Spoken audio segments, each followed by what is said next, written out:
been after impeachment. That's why Mr. Goldman is here. That's why Mr. Burke is here. That's why we're going through this charade of staff having to answer staff questions. And basically, when we don't like how it's going, we start asking staff on staff and getting into a staff argument. Where's Adam? Where's Adam? It's his report, his name. Mr. Goldman, you're a great attorney, but you're not Adam Schiff, and you don't wear a pen. That's true.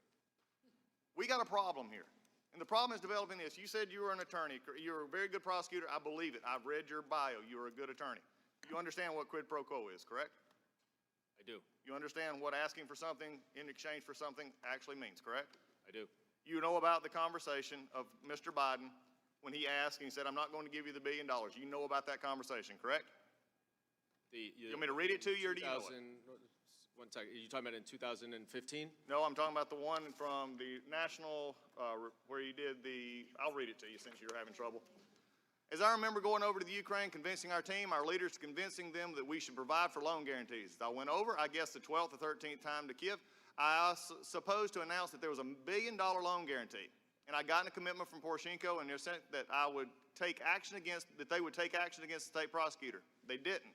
So they said they were walking out to the press conference. I said, nah, I'm not going to, or we're not going to give you the $1 billion. They said, you have authority. You have no authority. You're not the president. The president said, I said, call him. Laughter.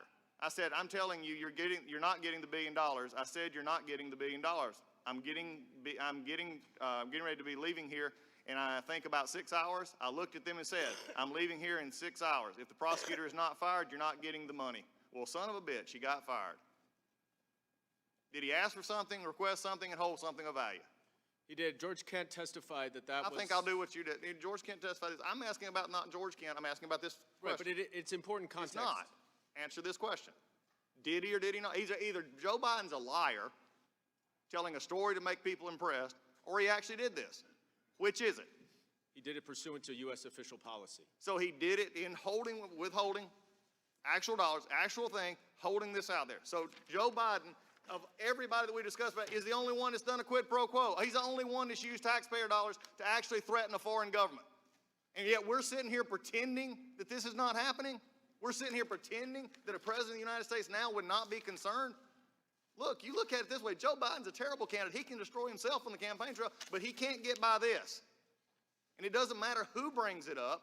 It doesn't matter who does it, because this is what happened.